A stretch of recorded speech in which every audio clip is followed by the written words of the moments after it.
We're going to call to order the Columbus City Council meeting tonight. The date is January 28th, 2026, and the time is 6 p.m. And the first thing on the agenda is the Pledge of Allegiance. If everybody could see. I pledge allegiance to the flag of the United States of America and to the republic for which it stands, one nation, under God, indivisible, with liberty and justice for all.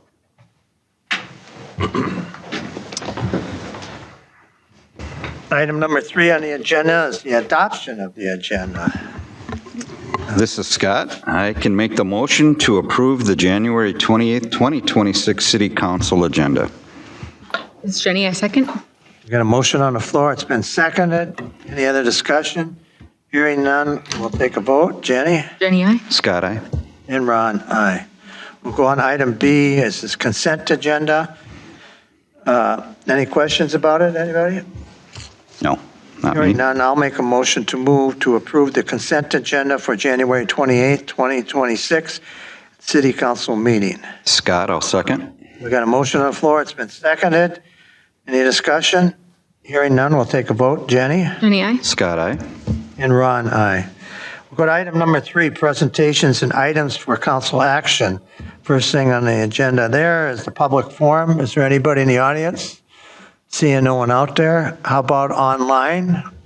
Anybody would like to make a comment to the council?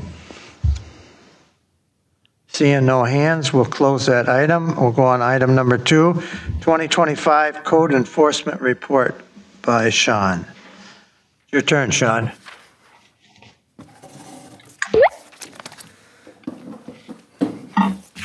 Hello.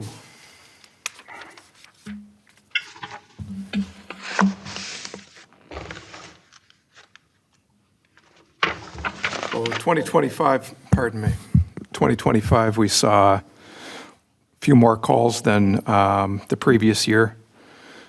Budgetary across the department, as usual, most were general ordinance with 39, 8 zoning, 2 building, 3 public works, and then 2 miscellaneous, which I just couldn't fit into the category. 54 new 54 new, and then 4 were left open, so 58 total calls. And looks like March, June were our busiest. Foreshadowing for this next year, in the first year I worked here, the winter months were really slow. And now the winter months, I've had quite a few calls in December for whatever reason. So it's starting to pick up more year-round than anything. Usually the summer was our busiest month or our busiest time, but with the uptick in calls, it's just happening more year-round. The monthly year types, like I said, this is just how many cases were opened and then closed. So only 1 left for zoning, 3 left for general ordinance, and that's it. So only 4 left open for this year. There's still a couple from the previous years, but that has more to do with the zoning and CUPs than anything. Next slide is Cornell. I wrote this prior to yesterday, and it was added prior to yesterday. So just as a reminder, I believe the complaint came in October, if I recall the month, and very, very long story. I won't go over all of it, but basically the level of trash and garbage, refuse around the residence and the non-compliance led us to the attorneys writing an administrative search warrant,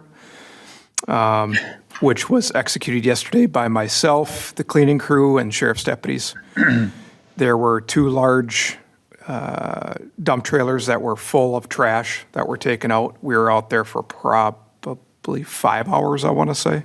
4 to 5 hours. 5 hours. And you could, despite it being very cold, frozen weather, all that, you could actually smell it from several feet away. So it was rough. Unknown if who's living there or when they come and go. But the problem's been taken care of now, and a letter will be sent with an itemized bill to the homeowner for payment, and if they refuse to pay, they have 30 days to render the payment. They don't pay it, it'll go back to you guys for the assessment of taxes. So as of right now, that Cornell property is cleaned up to the best of the ability it is, and it's done, so. Say, Mr. Mayor, if I may, Sean, just a question on that, on the type of garbage it was. Was that any organic in it, like discarded food material Yes. or anything? Okay. Yes. Yep. So a lot of empty bottles, but plenty of was pizza boxes with food left, food general, eggs. The really smelly part was right in front, actually, next to they've got a semi-carport with a tarp as a wall, and right around there it was pretty rough. So yeah, that was a lot of rotten food there.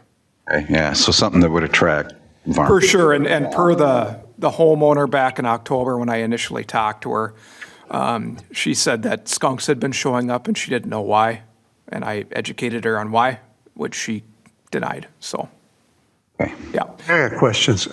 Sean, is somebody in there now? So that house is being heated? Unknown.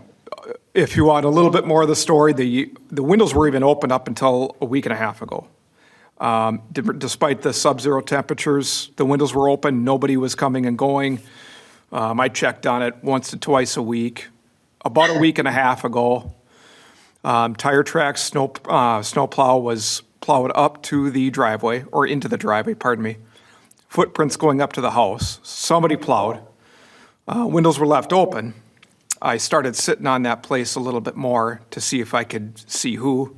I spoke with all the neighbors to make sure none of them plowed and got rid of some of the garbage. Some of the garbage was gotten rid of, or was taken away. Seeing if they just got sick of it and did it themselves, which I could see. Everybody said nope, and apparently whoever did it overnight, which tracks with some prior knowledge I have of the people and the residents.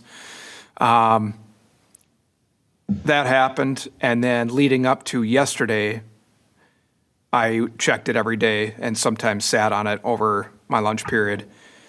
Couple of days back, they now have signs posted of no trespassing, cameras, private property, and the windows are closed.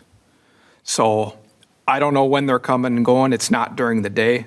I was there from 11 yesterday till 4:30, and nobody came. So I don't know. But they closed up. I looked inside the windows yesterday, and other than the disheveled furniture and garbage inside, it doesn't appear that anybody's living there, but they put the signs up and somebody took some of the garbage away prior to yesterday, so. Did they take it out of that trailer that's? Yes, the trailer, and a little bit from behind that little lattice work fencing. Most of that was left, but some of it was taken away and the trailer was empty. And I know for a fact the trailer contained the same amount of garbage because when I was there back in October, I looked. So I don't know why or what got in their craw to suddenly do this in the middle of the night, but I remember the trailer being about 3/4 full. yep, it's empty. Well, that's nice. You guys didn't have to get in there and haul it out of there. Yeah, having said that, there's a plus and minus, right? They had to chip and pick all the garbage off the frozen ground, but the smell was abated, so. They didn't use a Bobcat or nothing? Nope. Two hand-on. guys all by shovel in hand and very large dump trailers. I have full pictures of what was taken and just essentially proving the fact that no personal property. The cleaning crew was instructed anything of value or even suspect of value, either come get me or leave it. Nothing of value was ever taken. It's all clearly trash. So, Well, thank you. yep. This is Jenny. I have one quick question. Going back to talking about your new and open calls, can I ask how many of the calls are people questioning their neighbors or other people versus their own questions about their own residents? Oh, no, it's off the top of my head, Not exact numbers, so just curious. Yeah, yep, top of my head, one or two was asking a question of whether they could or could not do something, and typically that was zoning. Everybody's, that I get a call from is complaining about a neighbor, a business, a something. Thank you. Yep. So that was Cornell yesterday. I'm glad that's over, and we're, with the invoice to go out soon, hopefully, once I get everybody's bids, or pardon me, everybody's tally sheets. Hopefully in a month, it'll be assessed and be done with it. And then additional duties and assists, multiple right-of-way permits throughout the year. Only one closed, everybody's opening them. 16 different CUP inspections. Worked with Lindsay to rewrite the septic letter. Jack had me do a holding pond project across the city. And then those building projects here in the city, the new zoning office, 3 bids and the crew, the new deputy office, and then my new office, just ripping everything out. It was in pretty bad shape, putting carpet down and painting and things like that. And that was it. Sean, the CUPs and that, did you see any line that they're all kind of the same problem with these CUPs? Are we having something we should be doing in the planning commission or something, or? All 16 this year, 14 out of the 16 this year passed perfectly.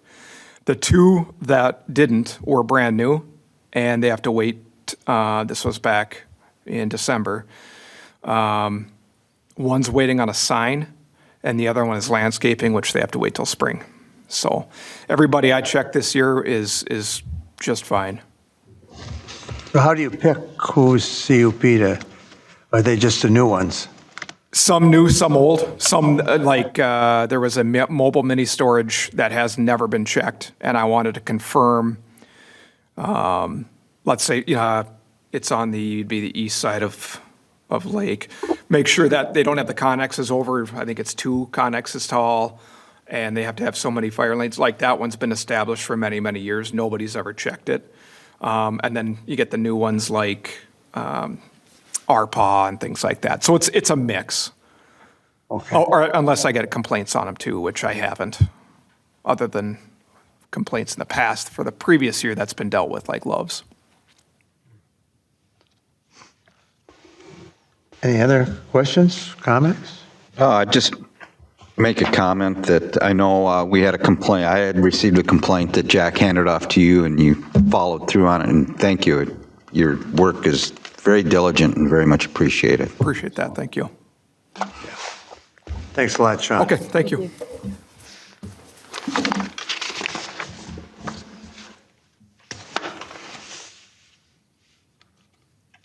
Go on to item number 3, Planning Commission amended public hearing policy. Do you, Aaron? Yes, thank you, Mr. Mayor and members of the council. The consideration to amend policy 2401 was discussed at the January 6, 2026 City Council workshop meeting. In summary, policy 2401 was a policy for Planning Commission public hearing recommendations, was approved by the City Council on February 21st of 2024 to ensure ample time for thorough review by the Planning Commission on public hearing matters prior to their submission to City Council. This policy required a 2-week wait period before any Planning Commission consideration on recommendations to the City Council, as previously stated. A public hearing is required for most of the zoning and land use decisions by the Planning Commission, including those involving the recommendation to grant a conditional use permit. As was highlighted during the workshop, there are numerous options for amending this policy, but the most basic would be to allow the Planning Commission the discretion to require if a second meeting is necessary before the commission prior to submission. Ultimately, City Council reviews and approves or denies all recommendations of the Planning Commission, as they have the final oversight responsibility on those items that require public hearings. Staff recommends that the City Council consider approving policy 2601, which amends 2401. In your packet is a red line version of 2401 with the red line amendment. And the second attachment in your packet is a draft version, which includes that amended line. Council should consider approving policy 2601.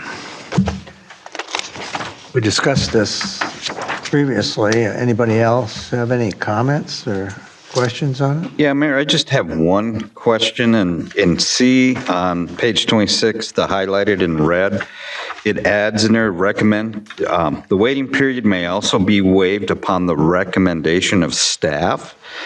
Is that necessary to have in there, or would that prevent the Planning Commission from moving forward without a staff recommendation? The Planning Commission has the authority to table anything. If there is a particular proposal brought in front of the Planning Commission, and maybe staff who are doing the presentation feel like there are some items that the Planning Commission isn't considering, or that could take a little bit more time, or they need more information on if they ask questions, staff should take the responsibility to say, I think, Mr. Chair, you should consider tabling this so that staff can bring back further information, or you should request a motion to table and have staff bring back X, Y, or Z, environmental, water volume, neighborhood assessment, public comment, maybe they want a summary, or maybe they want statistics on how many interim use permits for dog kennels we have across the city, or something like that that needs further research. So staff's recommendation can assist newer Planning Commission members, or maybe a new Planning Commission chair, or just prompt this concept of, hey, maybe you should think about this one for a couple weeks. I think I understand what the council member is saying. It could be upon the recommendation of staff, but it could also be on the motion of the Planning Commission. So Yeah, they and would- it's the waiver of the second week. Yep. So Yeah. you wouldn't always need the recommendation of staff to go down to one meeting. I think that's the clarification. So I think a simple change may be waived upon the motion of Planning Commission, or upon the recommendation of staff. Correct. It's always nice having Jim here who can articulate things much better sometimes. So Bill, tell me what your proposal. I'm sorry, Bill. That's all right. I respond That's to twice both. tonight. So the waiting period may also be waived upon the motion of the Planning Commission, or upon the recommendation of staff and concurrence of the Planning Commission. So you've got either acting. Okay. I think that's just a little tweak that would work. Correct, yes, thank you. And this is Jenny confirming from the Planning Commission meeting in January that the Planning Commission was in support of this change and modification, to be able to have a little bit of flexibility in determining that as well with the guidance of staff. Yeah, I think as we discussed in the work meeting, there are items that come in front of the Planning Commission that are simple, like the city's asking to rezone a parcel so that we can sell it to get its highest and best use. There's no reason to hold that over for 2 more weeks. We should just, obviously, we're not going to have negative comments about our own actions in terms of those kind of items. So some of those things are no-brainers, and we should easily move those forward. And others there might be value in holding over. I think it's good when you have some of them the staff recommending, because sometimes when you're on a planning commission, you're not really sure what you're doing, what the protocol is, and it's nice if you interrupt and say, you can do this. I've also experienced, Mr. Mayor, that a staff report has so much information that planning commissioners start to look glossed over like they have no idea what they're even reviewing, which then can lead to questions after the fact, and they're expected to make a recommendation on a motion to the council, and they have no idea what they're even, they've just shut their brain off because they can't filter it all. So sometimes us in the planning profession start speaking in professional terms that maybe the layman doesn't quite understand, and pretty soon it's just lost. So there's some value in that too. Right. Well, any other questions on this, comments? So How about I'll make the motion. I, Ron Hanegraaff, move to approve policy 26-01, amending policy 24-01, Planning Commission public hearing policy with the corrections made by our attorney, Bill. Ms. Jenny, I second. We got a motion on the floor. It's been seconded. Any other comments, questions? Hearing none, we'll take a vote. Jenny? Aye. Jenny, aye. Scott, aye. And Ron, aye. On item number 4, compensation policy for additional meetings. All right, thank you again, Mr. Mayor. I've laid some supplemental material on in front of you. One is state statutes granting council the authority to fix their own salaries as members. The other item included on that same page is Columbus City Code on council compensation, and that you guys also name the compensation. So by state law and by city ordinance, you have the authority to name your compensation for the work you do, including committees, special committees, extra committees, special meetings. So having that foundation, at the January 6th, 2026 City Council workshop meeting, staff sought direction from council on the use of a policy to ensure clear, distinct distinctions between council attendance at meetings that qualify as extra meetings and those that are not. This, to the best extent possible, will replace the existing practice of leaving that interpretation to the city administrator and the finance director. City Council discussed this proposal and provided direction to staff as to their preference for considering of identifying by name or definition those meetings that qualify for extra compensation. A sample meeting attendance compensation policy was presented and discussed. Staff have formatted the sample policy and recommendations that council members provided. So staff have done that and drafted policy 2602, which is in front of you. It's titled City Council Member Special Committee and Extra Meeting Compensation Policy. Council members should consider approving policy 2602.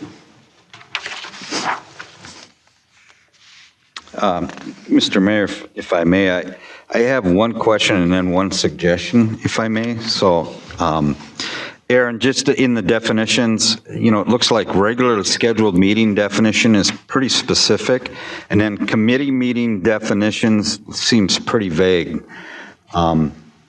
Is there a reason for that, or should they be more in tune with each other?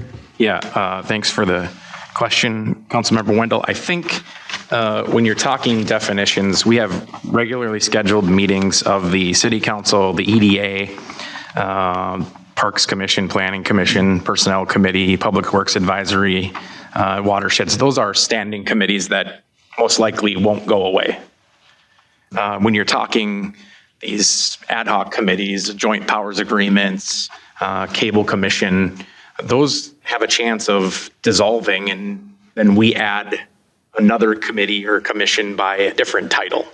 And so I don't know if it's advisable to start naming every committee and commission by name. Otherwise, when one dissolves, then you got to go back and make sure that you amend your policy to strike that name and add the next name.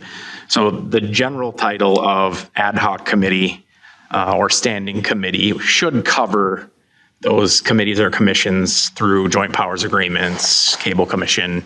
They're just not named out specifically, I think, because of their maybe transient nature sometimes. Okay, good, thank you. That kind of leads into a recommendation then. When we go down to the approval process, which is at the bottom of page 2, page 33 in our packet, and then continues on page 34, number 2, committee meetings approval process. It says committee chairs must submit attendance records to the city clerk for processing. I'm going to give you a real life scenario that happened today even. So the Forest Lake Cable Commission had 2 emergency meetings in order for Cheryl to take over the banking. Okay, that would mean that the chair, who is a citizen of Forest Lake, is going to have to submit attendance records in order for the council member to get paid. And I know Cheryl does her diligence, and I have forgotten to put meetings on my pay sheet where she has made me get paid. I don't care if I get the $40 or not, but Cheryl certainly does. And I think maybe we need to reconsider that process for the committee meetings. Right now, we're currently putting that on our pay sheets, if you will, for approval, and not having a committee chair who may not even be connected to the city at all try and submit those. By the way, that chair is out of town for an extended vacation in Florida, so if she even knew about it, she wouldn't be able to do it. A question I have to help guide this potential discussion. Forest Lake Cable Commission, are there minutes to those meetings? Yes. Okay, so suggested that council members, at the request of the city clerk, should furnish a copy of recorded minutes. So that way, if it's on your timesheet and there's no question about it, nothing needs to be done. If it is questioned, Jack or Cheryl could say, can you just provide us a copy of the minutes that shows you were in attendance? Well, Wouldn't be necessary, but if there was a question, if a member of the public came in, did a public data request that said, well, Councilmember Wendell was paid for 3 meetings at the Forest Lake Cable Commission in 1 week, I want to know why.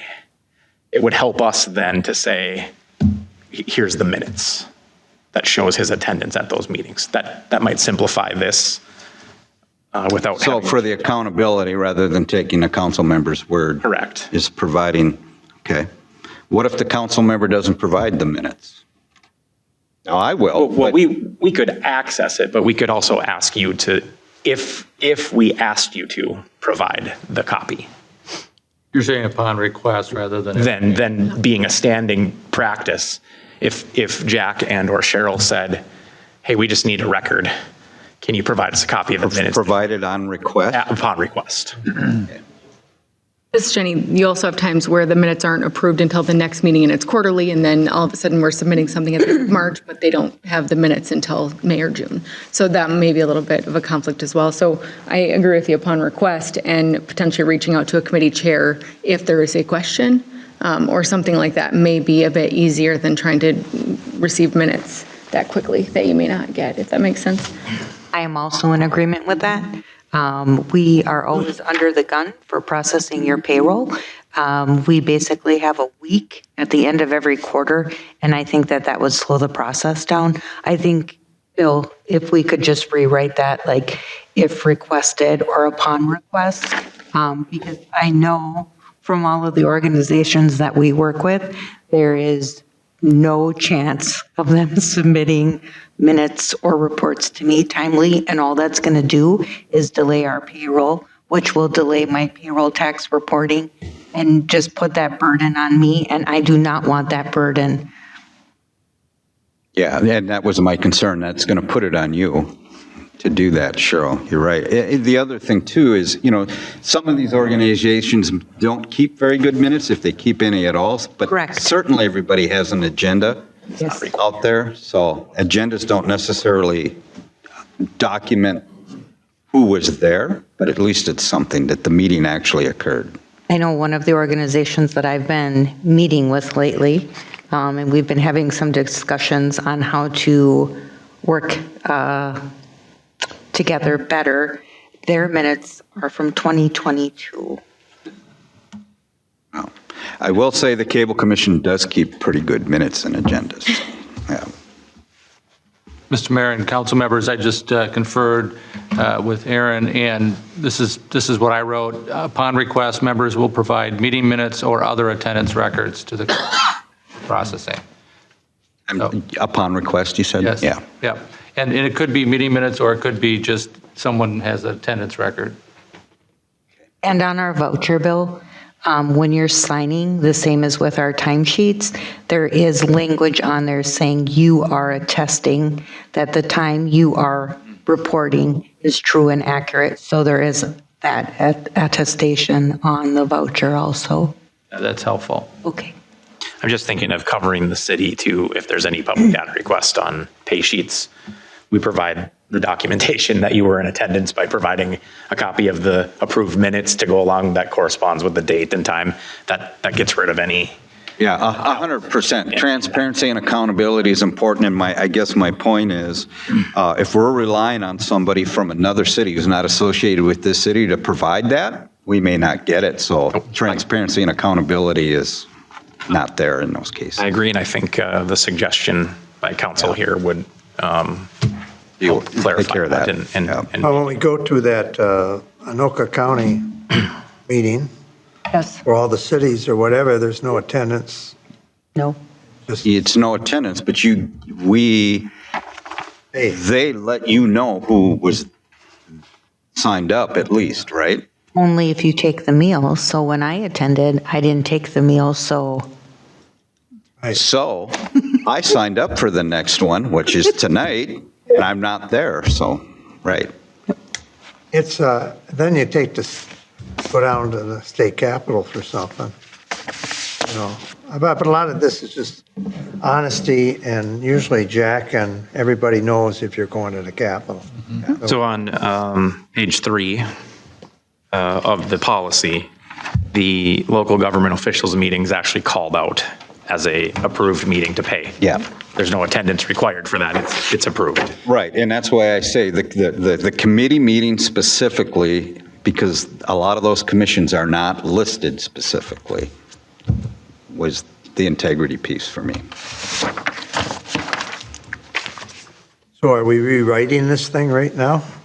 I would, if there are no other suggested amendments, I would suggest that if you're comfortable approving it with Bill's minor change, you could approve it with the minor change, and I'll make that actual happen, and then we can sign it, put it into I practice. think this is a lot better than what we had before.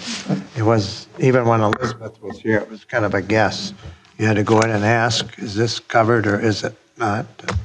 And we may find that there's a meeting that pops up that we didn't even consider, and it may not fit one of these categories, and we still have to come back and say, all right, it is or isn't, or should we consider it? Maybe we need to add it. But I think this blanketly covers a majority of the things that you guys submit reimbursement for. Okay. Any other comments, questions, Patty? Well, I'll make a motion, I, Ron Hanegraaff, move to approve policy 2602, city council member special and extra meeting compensation policy With with the corrections made by Bill. This is Scott, I'll second. We got a motion on the floor that's been seconded. Any other questions or comments? Hearing none, we'll take a vote. Jenny? Jenny, aye. Scott, aye. And Ron, aye. Go on to item number 5, ordinance 26-02, Personnel Committee Ordinance. Thank you again, Mr. Mayor, members of the council. At the January 6, 2026 council workshop meeting, staff presented information, regarding the purpose of the Personnel Committee and the lack of evidence in city records of a formal action creating a standing Personnel Committee. As a reminder of the purpose of a Personnel Committee is to assist the City Council in matters related to personnel administration, employment policies, and human resources, while preserving the City Council's ultimate authority over employment matters. City archives are absent of any records that provide information on the creation and functions of the Personnel Committee.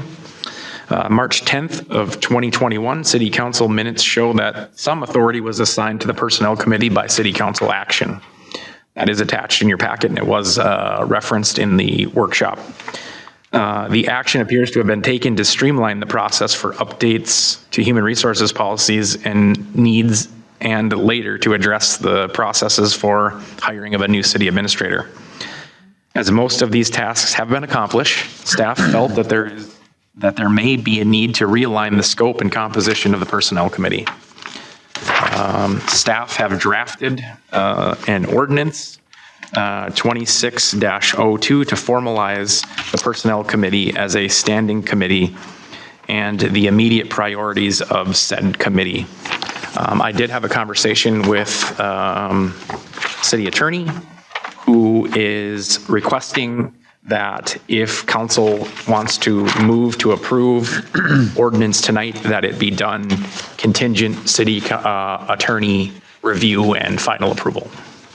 We haven't forwarded it to the city attorney. I was not aware that that was a practice of the city of Columbus, so we're learning here as we go. It's a pretty simple ordinance ad, which just basically memorializes and formalizes the Personnel Committee as a standing committee.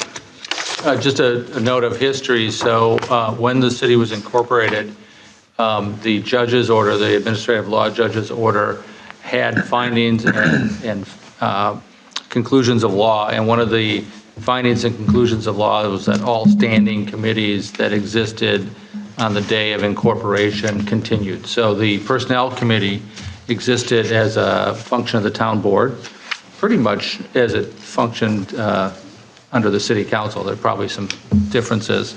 So that's why when you go back and look for records that, when did the city establish that, it predated the city. And the findings of the ALJ I think it listed all the standing committees at the time. So that's an element of history. And yeah, one of the things that we've done, for all the time that I've been here is we've reviewed, even if it's just in passing, every ordinance. And I asked if Megan Rogers in particular, since she worked with the committee over the last couple of years, if she could have a look at the ordinance. Again, this will be done under a retainer. There'll be no additional charge. So it's not going to result in a cost to the city, but it's just, I think, good practice. So if you guys think something should be added to it, you'll add it to it, then? Well, yeah, we wouldn't add anything without bringing it back for, further adoptions. I mean, you could either hold it over and let Megan look at it, and we'll bring it back for final action, or you could approve it contingent. It's really the same thing as saying you want to make sure the attorney has eyes on it. Okay. So can we table this or just make a motion to? Yeah, Council, I've drafted two different motions there underneath this one on your agenda. The first one is approve as is. That was prior to my conversation with Bill. The second one is approval contingent city attorney review. If there are significant changes, we would bring it back for your final blessing. But if there aren't significant changes, and you're comfortable with the city attorney's office making minor recommendations, we could approve it with those contingent. Or we could Table it until the review has been done. Yeah. Either way. Nothing until Correct. the attorney reviews it. Go ahead, Jim. No, you go ahead. Well, I just want to get it off the table and get moving, instead of bringing it back. Yeah, if there are any changes, not just significant changes, because the city attorney's office doesn't have authority to approve an ordinance, only you do. So if there are any changes recommended, it would come back. But if Megan looks at it and says it's fine as is, then it stands. Okay. This is Jenny. I can make a motion. This is Jenny. I move to approve City Ordinance 26-02, an ordinance to formally establish a personnel committee contingent to city attorney review and authorize a summary publication. Scott, I'll second. Got a motion on the floor. It's been seconded. Any other discussion? Hearing none, we'll take a vote. Jenny? Jenny, aye. Scott, aye. And Ron, aye.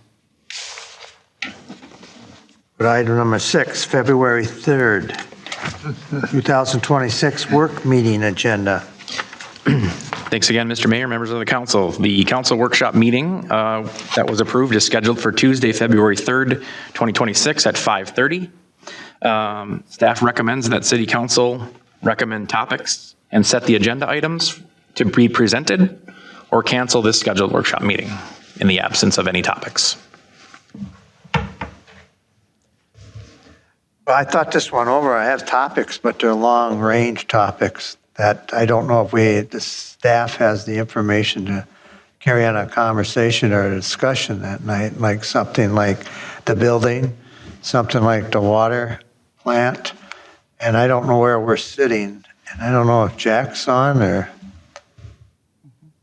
At this point right now, I can tell you that we don't have anything on the building, and we are working through soil borings on the water plant site, so there's really nothing to update at this point. for those two items. Yep. Right. I can also tell you that I'll be running the planning commission the next night and still doing all the other tasks. I won't have much time to prepare any research if there is anything that you want as an agenda item. It'll be very minimal. Does anybody else have any topics? This is Jenny. I had just two notes talking about the large animal ordinance. I know we had to, at some point, we have to go back and look at that, as well as we have one coming up with residential dog kennels, I believe, that is going to potentially be discussed at the Planning Commission. So I didn't know if either of those were potential topics as well. Kind of at this point decided that any ordinance-related work is probably worth putting on hold at the Planning Commission level, so we can get the required land use items that come in by application done and out the door in time.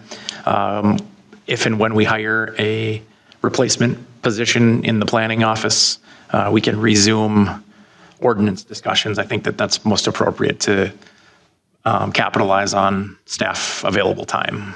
But certainly if council feels that you want to see those ordinances brought faster than that, staff can make time. It's just a matter of prioritizing other things. So. Thank you. No, that's perfectly fine. I just had them noted. So. We haven't forgot about them. It's just there's some other priorities that creep up that have deadlines, obviously, with the land use. So. And the Notre Dame project and all that, that'll be discussed as we get going. We'll talk about that tonight. During the engineer's staff report. So do you think that would be a discussion for next week for a workshop meeting, or we go right into our next council meeting, don't we? No, we got the council meeting on the 11th or something. So we got a week and a half or. I guess what I had thought we would walk out of here tonight with was you to either approve or deny what we were going to do on Notre Dame tonight. That's where I thought we were going. That's okay with me. If, Mr. Mayor, if you want, you can table workshop topics till the end of the meeting and then get the Notre Dame report out of the way and determine if you need to go back and talk about it some more. You could then revisit this and or then revisit it and cancel. Sounds like a great idea, unless anybody else have any topics they want to? Not pressing, no. Okay. Well, let's table this. We'll come back. You want to do that in the formal motion to table it till the end of the meeting, or you're okay with informal? I'm good either way. Informal. So Okay, that works. We'll go on to item number 7, Deputy Fire Chief hiring recommendation. Thanks again, Mr. Mayor. Members of the council, during the 2026 budget approval process, the Forest Lake City Council authorized the creation of a deputy fire chief position within the Forest Lake Fire Department to support departmental leadership and operational oversight. Following council approval of the position description, the city conducted an internal recruitment process, which resulted in one applicant from a qualified internal candidate by the name of Mike Swenson. The Forest Lake Area Joint Fire Board was tasked with and conducted interviews of Mr. Swenson. Mr. Swenson has served in a dual role capacity as a firefighter, performing his duties in the Forest Lake Public Works Department during business hours while responding to fire calls as required. He has also served as as a paid on-call firefighter for 18 years, during which time he has consistently focused on leadership development, professional education, and training advancement within the fire service.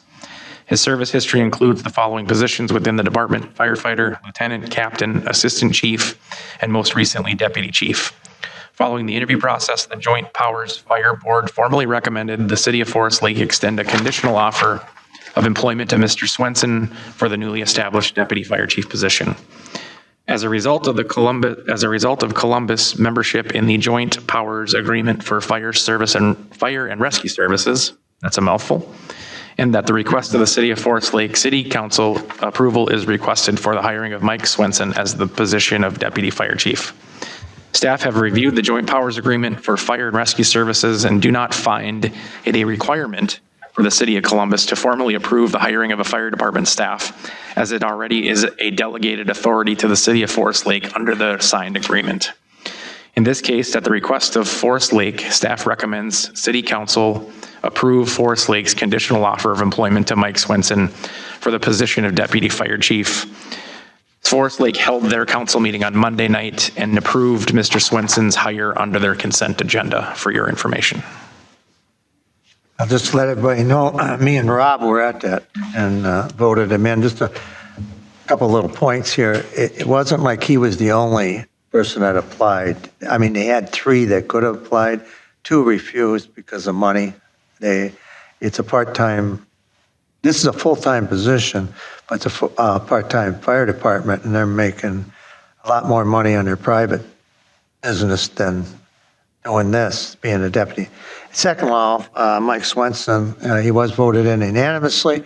He's also a resident of Columbus, so I think there's a couple pluses there. So should we just go through this? Anybody got any questions?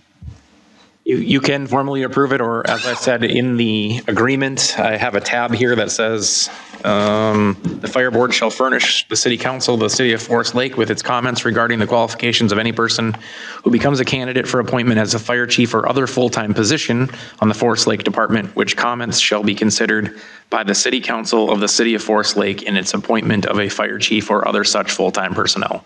That takes the city of Columbus out of hiring full-time staff and puts it, you guys signed and gave Forest Lake the authority to hire. So you can approve it if you want.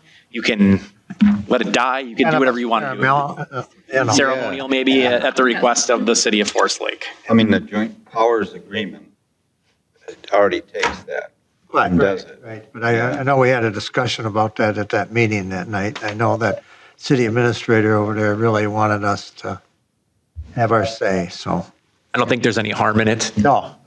But I don't think you want that to become a future practice between the two cities when you already have an agreement on who can do what. What's your opinion on this, Bill? I haven't spent any time thinking about it, but, I think on one hand, if the agreement already provides that function, then you're removed from the hiring decision if there's any problem with the decision. On the other hand, the agreement also protects you, so I think you can go either way. Sorry, this is Jenny. So you said that the city of Forest Lake requested basically our blessing in this. Is that what you're saying? That's correct. So we could make a motion and give them our blessing as basically a good middle Technically, as of Monday, he's already hired by the city of Forest Lake. So if you guys say no, I don't know how that. It does. You can Mayor, do you wanna change make the that? word, you can. No, you can make it. You can change. No, you make it. One suggestion, Mr. Mayor, Council, change the word from move to approve to acknowledge, Acknowledge, okay. and then you're not taking the action to approve. And I, Weasel word. yeah, Bill, I just want to confirm that technically this would be going outside the joint powers agreement, and there's little to no liability in that should the hiring go south, something happen within it.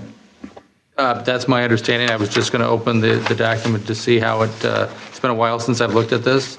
But if you acknowledge, you're not approving, and so that's keeping you a step removed from the decision. You're just recognizing that Forest Lake hired somebody. Hired somebody, okay. So semantics matters in this one, Maybe. maybe, okay. Go ahead, Jenny. All right, this is Jenny. I move to acknowledge the city of Forest Lake's conditional offer of employment to Mr. Mike Swenson, a resident of Columbus, for the position of deputy fire chief. This is Ron. I'll second it. We've got a motion on the floor. It's been seconded. Any other discussion? Hearing none, we'll take a vote. Jenny? Jenny, aye. Scott, aye. Ron, aye. We'll go to item number D, consultant liaisons and staff reports. City engineer. It's your floor, Brian. Good evening, Mayor and Council. Brian Bachmeyer, Consulting City Engineer. Last fall, we were authorized to get some borings on Notre Dame to determine the extent of the pavement failure that was occurring in the southbound lane. And so borings were collected on the roadway, and they went down approximately 4 feet to identify the soil conditions underneath. The results of the boring, we got the geotechnical report back in late December, and that was what was provided to the council in the packet. The borings indicate the soil and gravel base conditions under the existing pavement are fairly uniform, and there are no deficiencies that require correction. There's about 3 feet of sand under there, and quite honestly, 3 feet of sand will bridge pretty much any kind of poor soils that you go over. So the underlying conditions are adequate. The pavement corings indicate there is stripping in the upper lift or the wear course, while the lower lift, the base course is solid. The severity of the stripping varied along the roadway, and that's really what's happening there is the bituminous material is separating from the aggregate, and then you start getting the seal coat is laminating, and there's getting to be some rutting in those areas. There's also some longitudinal and transverse cracking ranging from low to high severity, so that really talks about the density and proximity of the cracking that's occurring in the pavement surface. The American Engineering Testing, the recommendation came, was to do a 2.5-inch mill and overlay and include an underseal between the existing pavement and the new wear course. An underseal is basically a seal coat that you put down, and that really tries to control the reflective cracking and delay that cracking from continuing up into the wear course. Another consideration that we included was the realignment of the roadway as it intersects with Kettle River Boulevard. That was at a request of staff, so we took a look at that, and that is included in the estimate.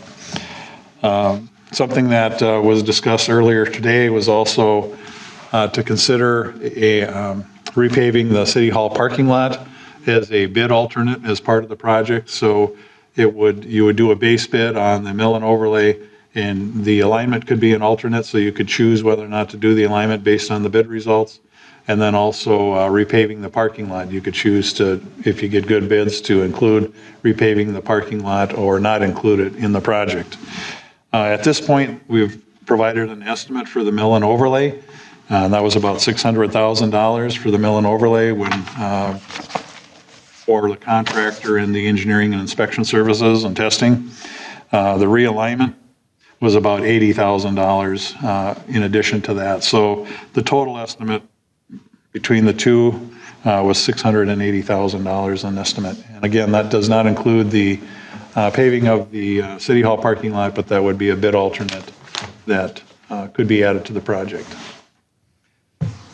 The recommendation is for the council to consider initiating the project so that we can start the design work on it and be able to get that project back to the council for approval in March and bid it in April for construction this summer.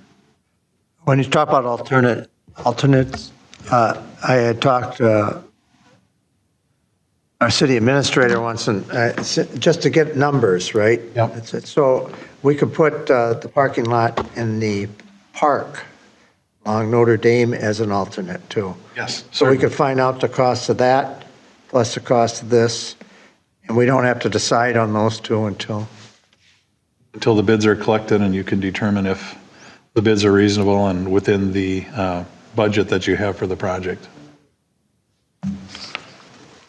Any questions? Questions? Well, I'll just say, I think that $80,000 additional on the realignment's money well spent for public safety.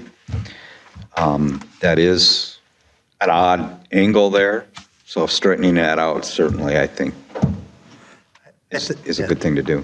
I think, JW, that's been a wish for a long time, hasn't it? We've talked about that in the past when we paved that in, I'm guessing 2015. That was a discussion back then, and they opted not to do that at that time. But you know, we've been talking about it for a bunch of years, and it makes sense to do. It's kind of the same or similar thought process as what we're trying to do on Camp 3. We have those accidents down there. It's just it's an odd angle. This is the exact same situation. So if we have the opportunity to take care of it, that's always going to be the staff recommendation. So I talked to you earlier, Brian, it isn't a sharp turn when you're coming north, south, well, it'd be coming south. Notre Dame actually runs north and south. Yeah. It's really weird right in this area, but Notre Dame runs south. You're coming south. The road's, to make this turn, it's going to gradually start moving that way, right? Correct. It's not going to come down and make a turn. There won't be a curve in the road, kind of. It'll just kind of move over? We will, as part of the design that you'll approve, we'll come back with it. We tried to identify and compare it to another intersection to the south. Was that 147th or a similar street that has that intersection? So it's like a 20 to 25 mile per hour curve as you come off of Notre Dame before you hit. So there would be a curve, and then it would be a straight intersection into Kettle River Boulevard.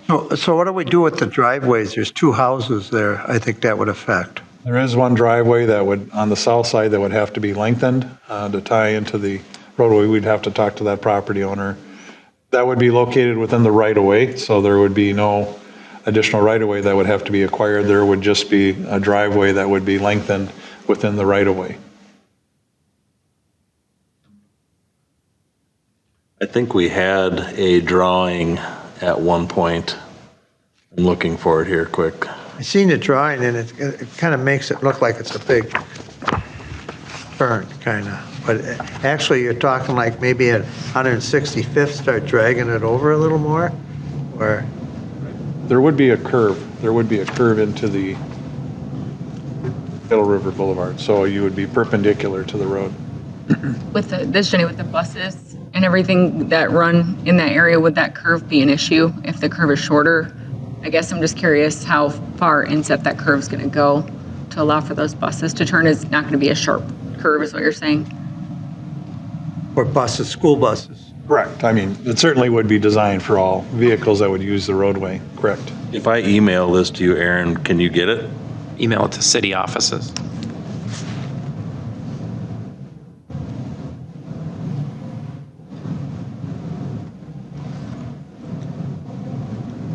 It's exciting that the borings show that there was no, true damage under the road. So that's always a positive, cost-wise and otherwise. Yes. And we save those somewhere, right? For somebody 30 years from now? Yeah. All 50 of them. Are we waiting for a photo? Yes.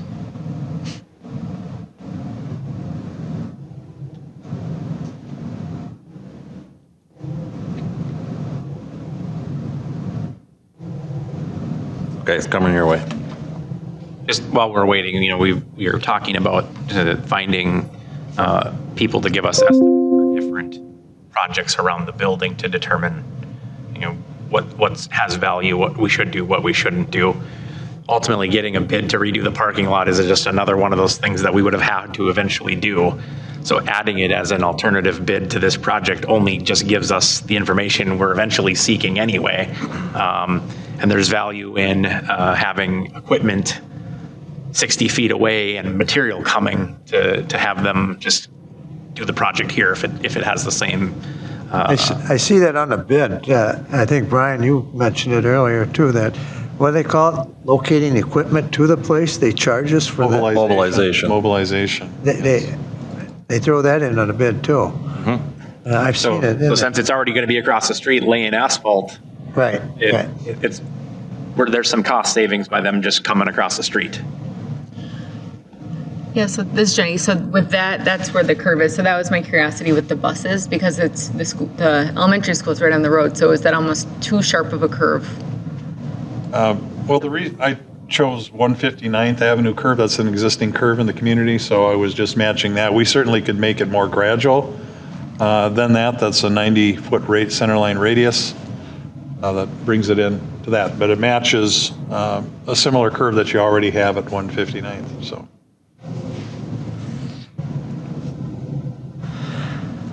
Any other questions, comments? And the red, that's the driveway that would be lengthened there. You can see the driveway. Okay. So just to kind of go off of what you talked about before, the not knowing what we're doing with the building and stuff, we're actively working on, I'm going to say, coming up with some plans and specs for contractors to bid on.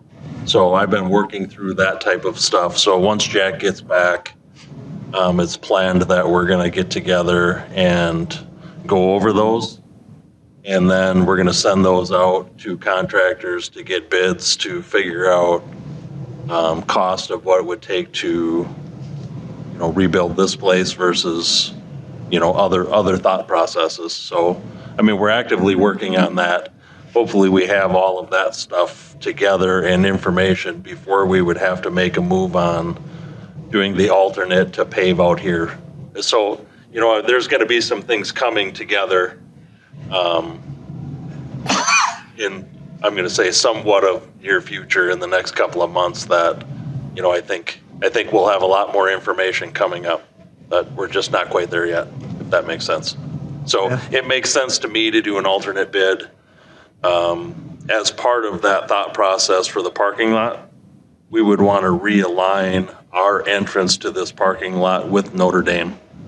So now you're not going to be cutting across to, because now that's an odd angle. There's a lot of people that come down Notre Dame to come in there. We want that stuff to be lined up. So, that would be part of that thought process too, so. Well, the road's got to get done. That's regardless. So, no other discussion. I'm going to make a motion. I, Ron Hanegraaff, move to authorize the city engineer to prepare plans and specifications for the Notre Dame Mill and Overlay project as recommended by the city engineer for an April 2026 bidding. Can I include the alternates too? We get bids on them? Yes. Yes. Well, and that's the parking lot in the park and the parking lot in City Hall. So that would show up as like alternate bid 1 and alternate bid 2, whichever, but And the mill and overlay is including the realignment? Is that correct? Yeah. for that $600 and call it $80,000 engineer's estimate at this point, yes. This is Jenny, a second. So we got a motion on the floor. It's been seconded. Any other comments, questions? Hearing none, we'll take a vote. Jenny? Jenny, aye. Scott, aye? And Ron, aye. What we got next here? City Attorney's Report. Bill? No report. Great. 3, the Mayor and City Council Report. Jenny, do you have anything to say? No report. Scott? Yep, Forest Lake Cable Commission had 2 emergency meetings this last week in order to get Cheryl in a position where she could do the banking and the financing for the Cable Commission. Several motions were carried and voted on, so that as of today, just before our council meeting, that was approved, and now Cheryl has access to all the banking for the Cable Commission. Want to thank Cheryl for all her work on helping get that done, and Jeff Durain from the City of Forest Lake also for being an important part of that. Thank you. Well, what do I have to report? I think we're going to go down the list here. So we got the EDA report. Did you want to do that, Jenny, or want me to do it? I got. So I'll combine that with the mayor's report here. Anyway, that'd be item number 4, the EDA. We elected officers at our last meeting. We established a tourism board as a subcommittee for the EDA. This is noted in resolution number 2601. We also talked about Columbus. It's scheduled for April 23rd, 2026 at Running Aces, 4 p.m. to 6 p.m. And we call for a special meeting for February 19th, 2026 with some primary goal to work on tourism board and to finish up some work on the Columbus for April 23rd. So that one's done. We'll go down to the park board. Park board will be meeting on February 10th. The discussions will probably be on the dugouts and future projects for the year. And personnel committee report number 6. The committee has not met this year, but the first topic to address, I think, will be the compensation study done by DDA Human Resources Incorporated. This is an item we left on the table in 2026, and it needs to be discussed. That's our primary goal there. And next Item number 7 is the Planning Commission report. And if I'm right, the Planning Commission, There's no report, they didn't meet. they had no meeting. Now we're back over to JW on the Public Works report. No report, Mr. Mayor. Great. And then we have the city administrators report. Should we put assistant? I just left it as is, as a template, so we can, Jack will be back and he'll just assume that next time, and there's no harm done.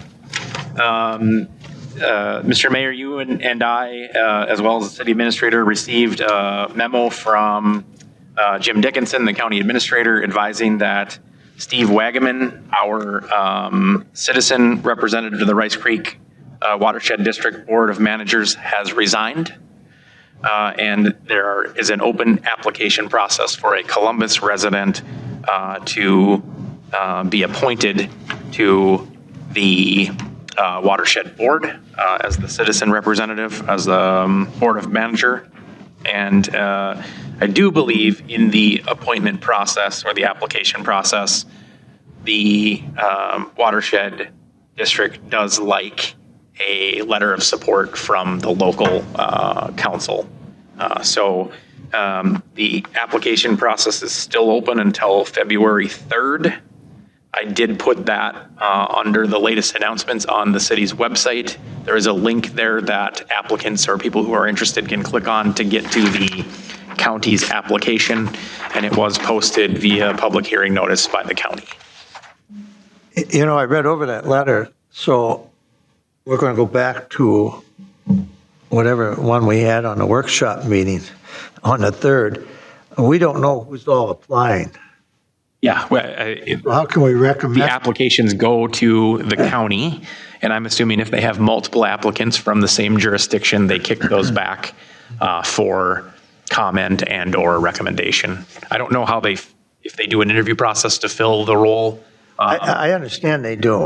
Okay. But that's if they get multiple applicants, but they don't have to be residents of Columbus. Anybody in Ramsey County, I think it's Ramsey, Anoka, and part of Washington can apply, as long as they're in the district, I think. I don't know, I was just talking to somebody about it the other day, and I could be wrong on it, but I'm just looking at, these have come, wish Rob was here, because he would remember, or maybe Bill remembers, but I remember we used to nominate or look around for anybody who wanted to be on this board. Mr. Mayor and Council, my recollection is that there were members of the community interested in the board. They would solicit support of the council members after they've gone through the process of applying. Sometimes there would be only one, others times there would be 2 or 3, and then the council would be in the position of recommending an appointment. Okay, so we'd probably hear from Rice Creek then. Yes. Okay. Or the county, I believe. I think it'll come from the county administrator's office as an authority of the Board of Commissioners. So if you know of anybody that has an interest, point them to the application process. Let's go back to item number 6, the February 3rd, 2026 work meeting agenda. What's your opinions, everybody? We don't have a lot, it seems. Should we cancel it? Yeah, Mr. Mayor, this is Scott. I'm thinking why not save the citizens a little bit of money if we don't have a long agenda for it. And we have Aaron wearing multiple hats, these, last week and this week, so I agree and concur with that. Okay, well, then we have to post that, right? Correct? That we. Yes, so there's 2 motions on your agenda. The second one is to make a motion to cancel the meeting. Then we will take care of the posting within the office here to do what's legally required to cancel and post notice. Yeah, I can make that motion if you like. So, this is Scott. I move to cancel the February 3rd, 2026 City Council workshop due to lack of agenda items. This is Jenny, I second. A motion on the floor, it's been seconded. Hearing any other discussion? Hearing none, call for a vote. Jenny, I. Scott, aye. And Ron, aye. Go down to announcements. Oh, that's been canceled, the first one. Scratch the first one. Yep. Planning Commission meeting, February 4th, 2026 at 6 PM. Parks Board meeting, February 10th, 2026 at 5:30 PM. City Council regular meeting, February 11th, 2026 at 6 PM. President's Day holiday, city offices closed on February 16th, 2026. And a special EDA meeting, February 19th, 2026 at 5 PM. I make a motion that we adjourn this meeting. Do I have a second? This is Jenny, a second. Any discussion? Hearing none, we'll take a vote. Jenny? Jenny, aye. Scott, aye? And Ron, aye. Meeting is closed at 7, can't even see up there, 7:10.